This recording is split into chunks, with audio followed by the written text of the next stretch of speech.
And we're back first and told. I'm Chad Ricardo. That's Darrell Bachnight. This is the intersection where sports and culture meet hip hop. D, we got a very special guest in the building. Tell them who we got today. Oh, we sure do, Chad. In episode 2, we have a good one here today.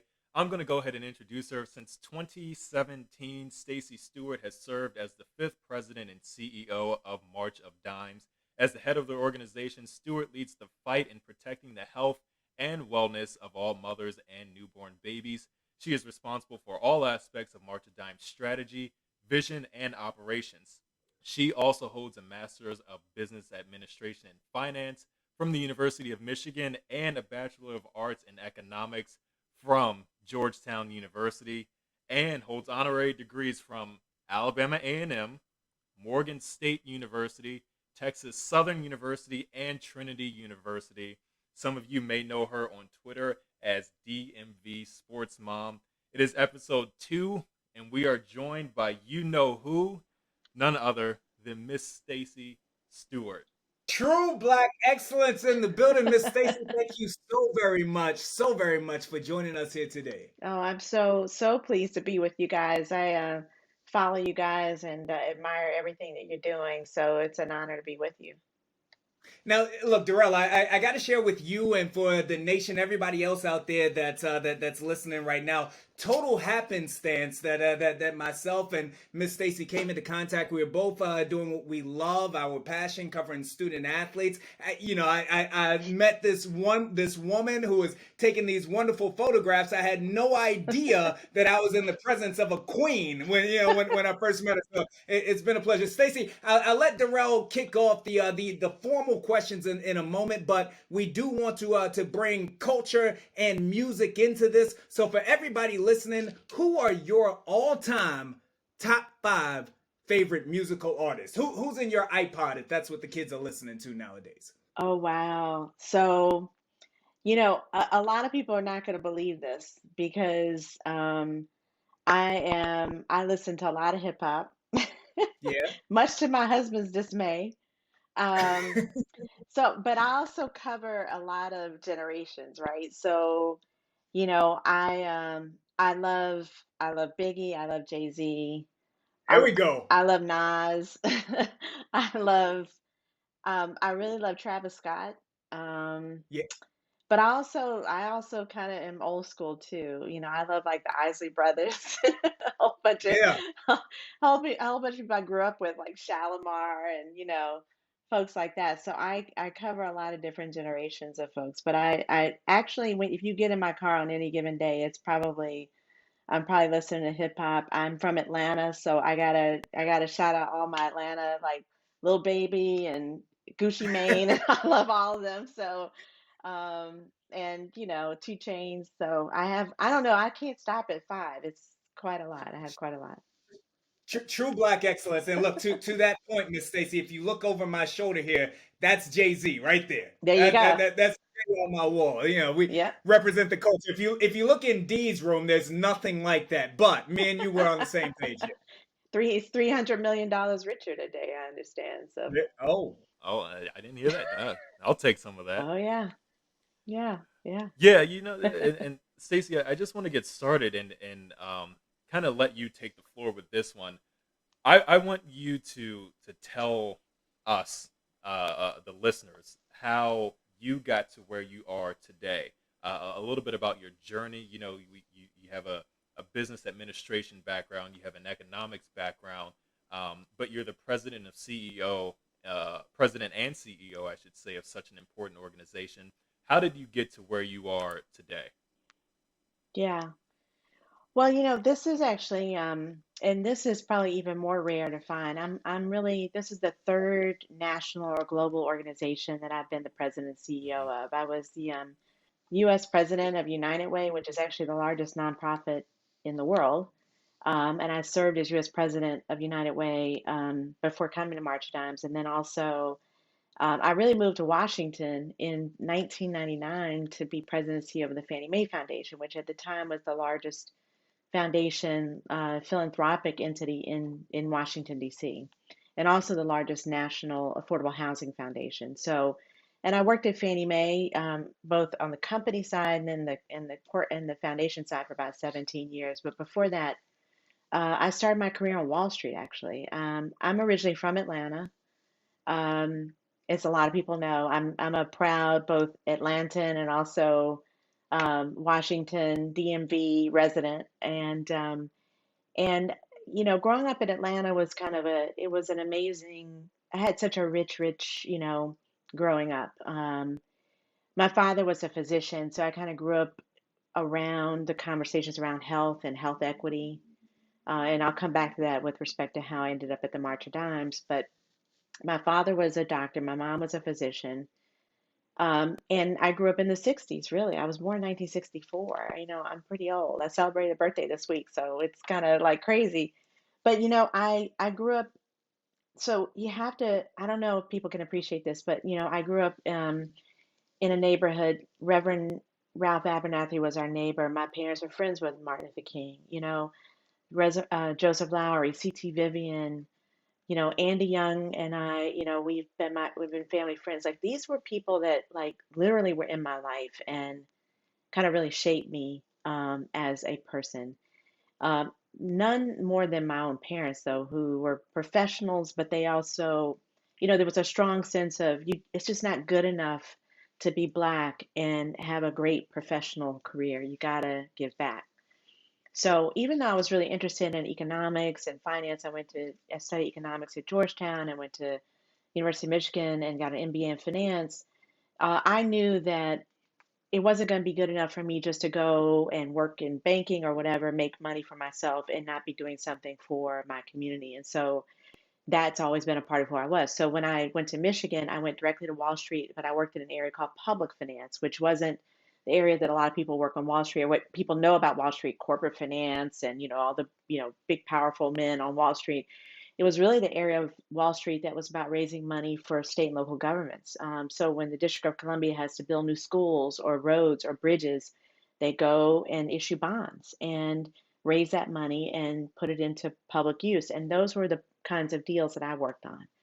I did a lot of work in Michigan and Detroit and Ohio. I worked on bond deals for housing and hospitals and a lot of different things. And then went to Fannie Mae and then kind of transitioned from sort of a private sector to philanthropy and nonprofit. For me, it wasn't ever about like, do I work for a nonprofit or for profit? It was just more about, can I take my talents and what I love around business and leading large scale organizations and do good for others? So I don't know how I got here, but that's kind of how it all worked. Right, right. And, Yeah. and doing good for others is it's certainly, I think that encapsulates almost what you're doing now at March of Dimes. I kind of want to give a visual perspective.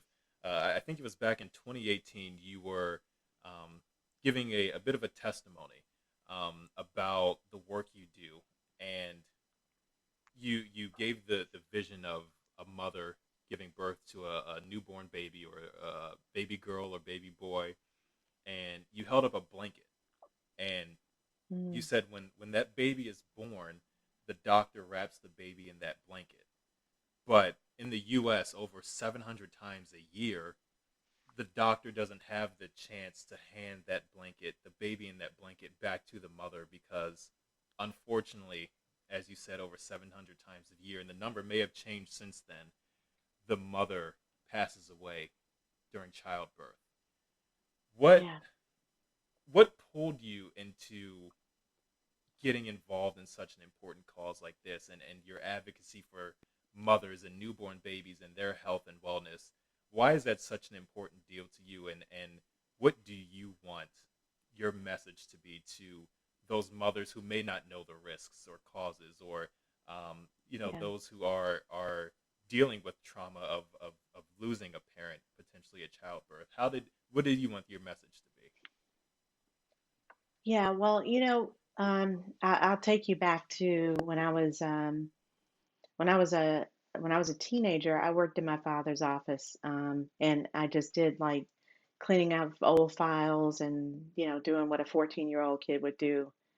And I would have to remove files for patients that hadn't been to see my dad in a long time, and we needed more space. And one of the things that I discovered in getting to know a lot of his patients, and remember, this was my father uh, practiced for 50 years in Atlanta, in downtown Atlanta. Almost all of his patients were Black.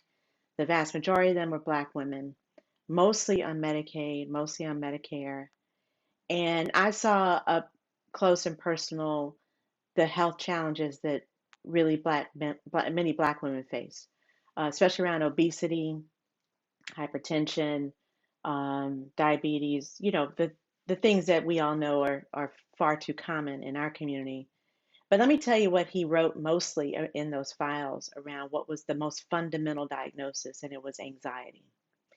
And what I began to understand around our health is that our health is not really primarily determined by what happens in the doctor's office, or our whether or not we're well is not primarily determined by what the doctor does. It's primarily determined by how we live.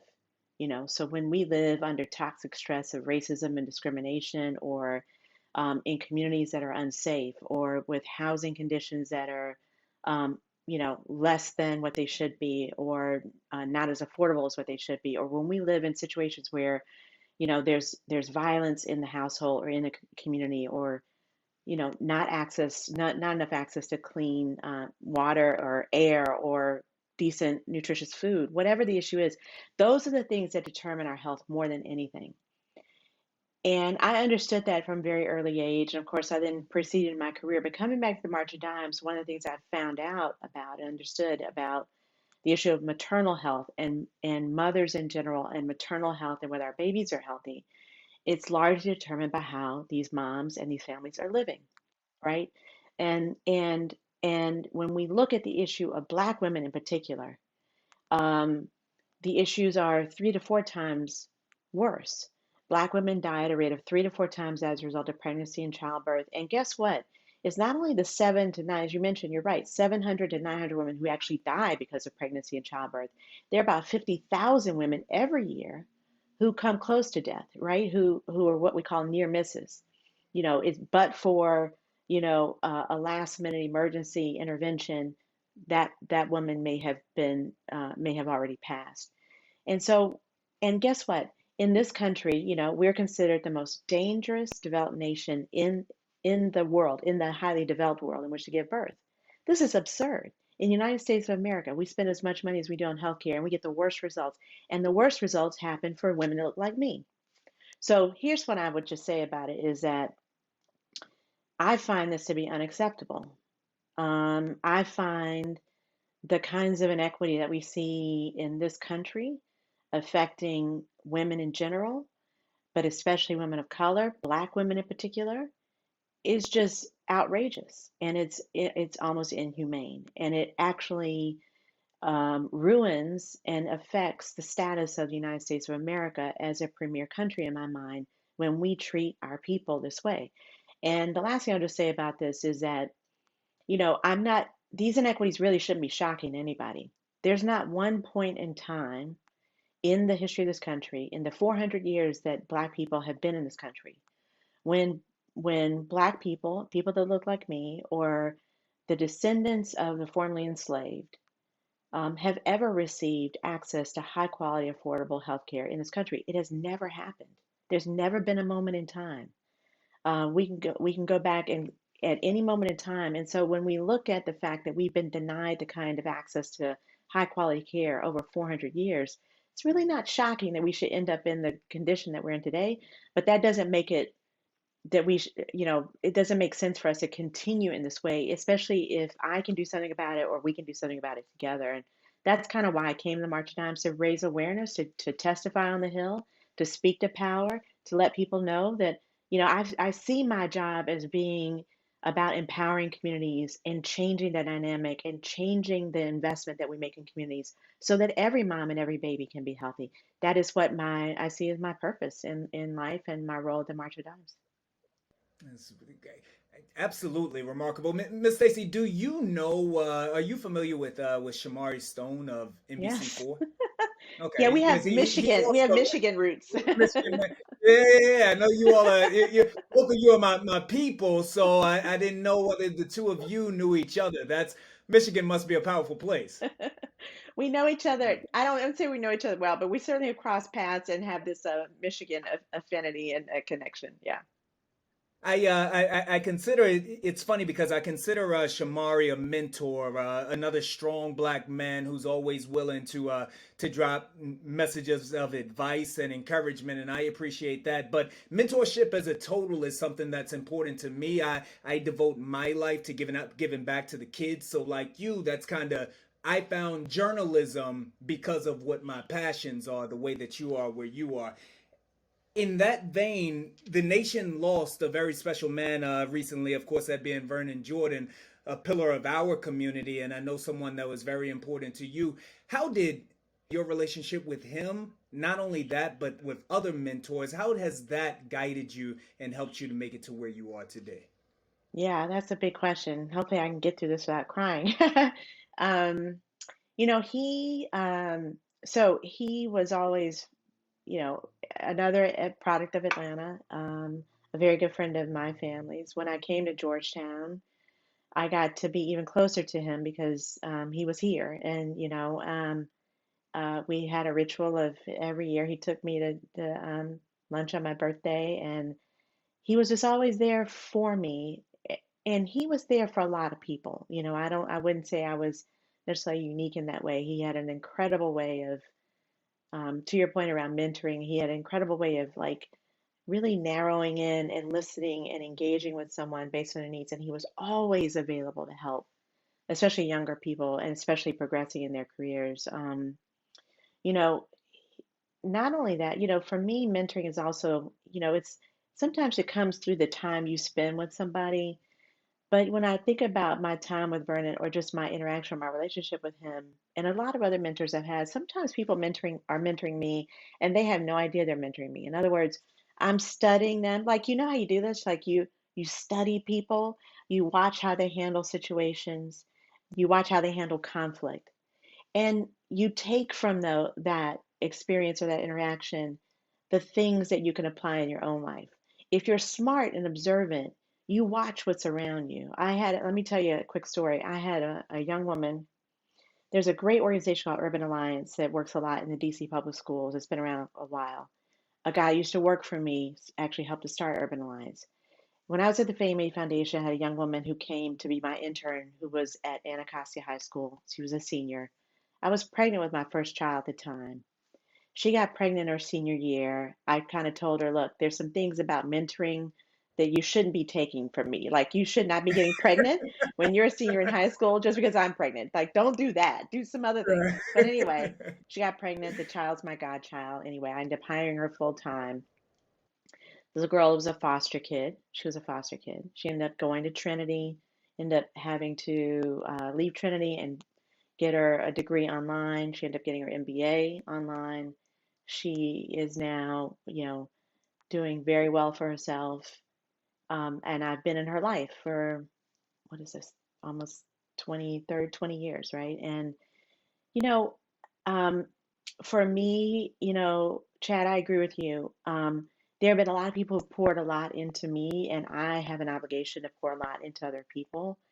I would only strive to even imagine doing it as well as someone like Vernon Jordan did. But that is an obligation and responsibility I think all of us have, especially when we have so many gifts and things that we've been blessed with.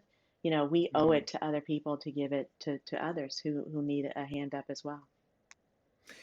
To that point, you have been someone who has been absolutely paramount in the charge to get DC student athletes back onto the playing field, back into the arena, and you have been from the start. You were there with us in our initial town halls, and you've been a constant voice for that. Of course, you do have two daughters that are in DC schools, but I know that the community means a ton to you as well beyond your own children. Why is this specifically something that's been important to you, and why has it been important for those kids in inner city DC especially to get back with their teams and back to the playing field? Oh my gosh. So, first of all, I didn't always necessarily have this passion or this investment of time into high school sports and sport and student athletes the way I have I've gotten so immersed in it. Well, we're happy that you're doing it now. I can tell I you that know, much. We I know.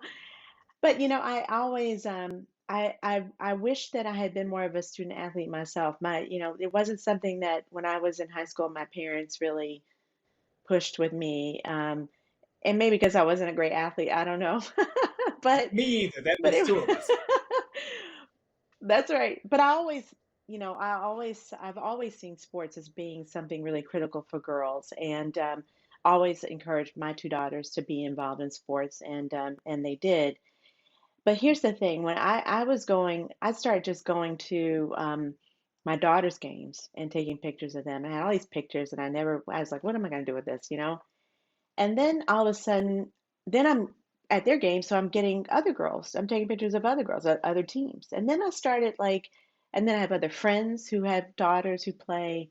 And I start realizing, there is such an amazing power for all athletes. I mean, I appreciate boys and girls. But I just have this passion for making sure that girls get lifted up in these ways because in so much of life, women and girls do not get lifted up in the ways that we really need.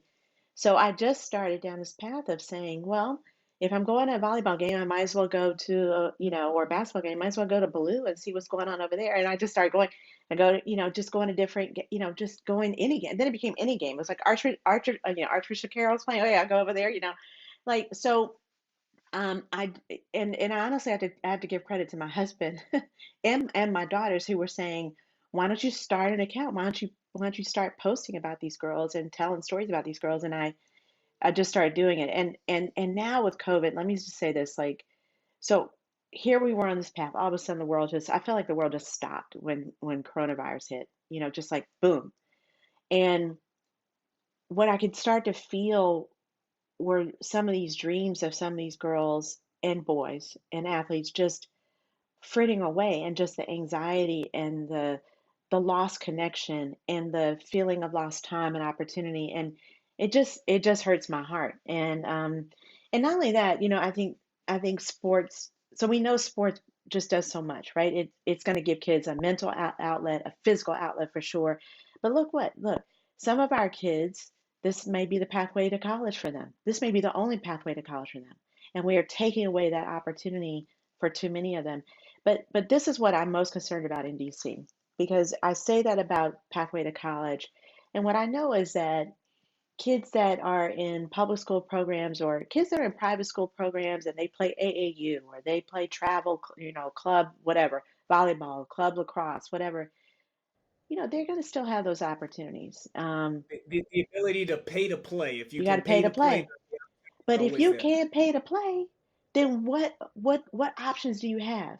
And that is the inequity in all of this. And that's the unfairness in all of this for me. That where it is not an equal playing field. There are a lot of white kids that are going to do fine through this, right? Because they're going to still be able to play their sports. And Chad, you and I run into each other at St. James. Hey, it's a bunch of kids out there playing. If you can get out to Virginia, you can play, okay? But how are you going to get to Virginia? Who's going to organize that? So this is what I'm saying. Like, this is not a this is we're not playing games with this. We have to make sure we're investing in our kids. They got to be back at school, period, point blank. Like, that is the priority. Education is number one. But these kids need more than that. I'll say this last thing. I'm going to tell you this.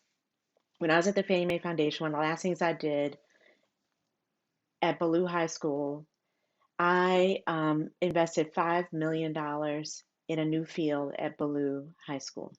This is before the new construction of the school. That field, you all know this, it had groundhogs or something. There were animals that were digging holes. The field was a danger pit. There were football players who were getting their ankles like twisted and all kinds of stuff. We did a whole new Olympic quality field for Ballou High School, and this is why. There was a kid at Ballou who was a C student, not a strong student, but who was a football player, and he eventually got shot and he died. But his coach said at the time that the one reason that he stayed in school and just kept showing up in school was because he could play football. And my thought then was that if for no other reason, than having a strong sports program. Can we keep kids in school? Then we need to invest in sports the way we also invest. It needs to be a holistic approach.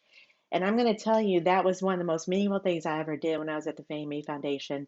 I'm glad to see the school is looks even better now than it ever did, but we're still in deal with the same issues today, and now coronavirus has just made it even more challenging. So that's why I'm a big advocate. We got to get kids back at school. We got to get them back at sports. This is what makes kids. This sometimes is giving kids the only hope they have to continue on and push forward with their lives, right? Is if they have that hope of doing what they love. You know what? And I just want to say really fast. I think you talked about the mentoring aspect and the kind of being a guide to others, even if you don't know it, and what you're doing, it seems like the same thing. And whether these kids know it or not, maybe you taking pictures and shooting video is an avenue for them to get to where they eventually want to get to. So for that, we have to thank you. Kind of along those lines, do you feel that I know you have two kids of your own, but shooting videos and taking pictures of all these kids in your spare time, do you feel like everybody's mom at some point? Do you Yeah, feel I do. like a the WCAC's mom or the IAC's mom all at once? Miss Stacy, look. I'm going to tell you because amongst us DMV sports guys, we call you Claire Huxtable when you're not around. You are our Claire Huxtable. I Oh, just that want you means to know. so much to me, Uh, actually.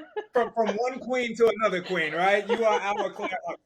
Yes. Oh my God, that is so great. Well, I think that's why the sports mom DMV thing came because I do. Yeah, I mean, you know, people ask me all the time, how you have kids and a job and you have all these things. How do you have time to go to other people's games? I'm like, I don't know. I don't know where I find the time to do this. Um, but yeah, I do feel, I don't even know how to say this really. I do feel, it's just part of who I am. Like, if I can give to, I do a lot of things like that. This story about Baloo and this field, I don't think I've ever told that story. Like, I have done things and I don't even recognize sometimes, you know, what it may have meant to somebody, right? And I enjoy, and maybe a little selfish too. I love sports. I love seeing these kids play. I honestly, if I were just doing it for someone else, maybe, I mean, I do it a little bit, but I do it a lot because I love it too. You know what I mean? Like, I really love it. But I do really love when I can, meeting someone like a Tasia Jackson, who was the top DC scorer, and then finding out she's a mom too, and she's playing at this level in high school. I felt like I couldn't go to bed, and I was like, this girl, the world needs to know about her. And I mean, there's more than just her. Like, I don't know. Like I just see the need in our communities. There's some women and moms that are doing amazing just to keep life going for their families. If there can be more of us who decide to spend a little bit of our time, money, attention doing something for somebody else, think of how much better we would all be. We'd all be so much better off, right? If we just didn't stay isolated in our own little worlds, caring about our own little families and our own little, like, my kids are gonna be fine. I love my kids. I would do anything for my kids, but there's some other kids that, I have a big enough heart and enough time to do for someone else too. So, To that point, you are what the media nowadays would like to call a double minority. You are a black woman. We're coming off of Black History Month directly into Women's Month here. You're raising again those two young ladies at your home. What do you hope that Madeline and Savannah take from you, their mom, and then even on a larger scope, what message do you have for black and brown girls everywhere who hope and dream of having success at the level that you have? well, I first of all, I was telling a young lady, speaking of mentoring, I was talking to a student at Michigan Business School today, and two of them today, actually. One of them, the conversation I was having with her was, I had the great fortune of growing up in Atlanta, as I mentioned, with those kinds of amazing, towering figures that there was never one minute in my life as a black person that I ever believed that I was less than or less capable. Um, I had great pride in being black and felt that it's a source of my strength. And if I can have that kind of strength being a Black person, but I went to schools in white neighborhoods, like from third grade on, and I was not accepted. I was one of only two Black girls in my class. I never was invited to a single party in my high school. I wasn't a part of, like, I was basically, you know, uh, an outcast, right, in high school. But what I learned, but I always got to go home to my neighborhood. And my parents, my family reinforced that no matter what happened in that world, that I could still succeed and be the best I can be. And there's one thing, I think if there's one thing I could just say to young people about that is that there is never, there should never be a time in this country and in our communities, despite what we have to go through, that we emerge into adulthood feeling like we can't achieve whatever we want to achieve. And it is tough. The world doesn't always send us those messages, but especially for a Black woman, what I would want my Black girls to know is that even if they don't follow my path, they don't have to follow my path because God has given them their own path. But they could follow their own path and be all of who they can be. And there should never be a moment, a second that enters their mind when there's something that says I can't do it. That doesn't mean there are not going to be times of feeling frustration, or you're not going to get slapped upside the head and get pushed back, or the opportunity that you thought was going to happen may not happen. At the end of the day, if we just stay focused on the strengths that we have and the value that we have in who we are, especially as women, as Black women, the history we come from, the legacy of who we represent, the shoulders upon whom we stand, like there's nothing that we can't do, period. Like I really believe that. And that is something I want every girl to know. And that's when I see girls playing sports. To me, they're embodying that strength, that power, you know, to just be the best. And I love seeing that. And it's part of why I love lifting them up. And but I tell that to my girls, and I tell that to every single girl I ever meet, because that's the one thing I want them to always understand. We'll get you out of here on this. 2020, of course, was a bit of an awakening. We spent all of that year throughout coronavirus, throughout COVID-19, speaking a ton about social justice and speaking a ton about even equity. In your opinion, as you got 2 minutes left, so you got to encapsulate, Be quick. as a people, how do we go from talking social justice, talking equity, and moving that into action and achieving such things? Well, I think it starts with staying focused. Unfortunately, change doesn't always happen as fast as we want it to happen, but it also doesn't. Because I tell you, a lot of people, a lot of these young people, once Yeah, the marches stop, once it's out of the news, then it's gone, right? that's right.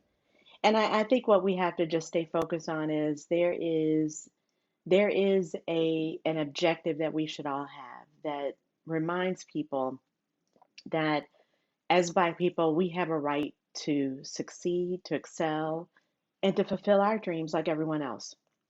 And there's no one that has a right to deny us of those opportunities and dreams. It does mean that we're going to have to work hard to make it real to people that equity and inequity still exists, and that we will have to push hard to try to make sure that we address those inequities when we see them, and as we see them, and as we experience them. But I just have to say, I mean, like, I've seen a lot of progress in the world in my lifetime. I am committed to making sure that we can see more progress as we move forward. I think we got to get more and more people on board with this, and on board with this effort. When you look at the November elections, you can see that when we do come together, change can really happen. But you can't let up. You can't just say, "Oh, good, good, we got that done. Now we can move on." No, you got to keep the pressure on, keep it moving. We learned that in the civil rights movement. We learned that, all every step of the way. So, we just got to get more and more people in the fight, and keep pushing ahead. That's all we got to do. Man, D, I feel more empowered just in spending this time with Miss Stacey Stewart. How about you? I do too. I do too. I'm ready to go out and do Okay. something now. Thanks, you guys. Thank you, So Stacey. good to see you.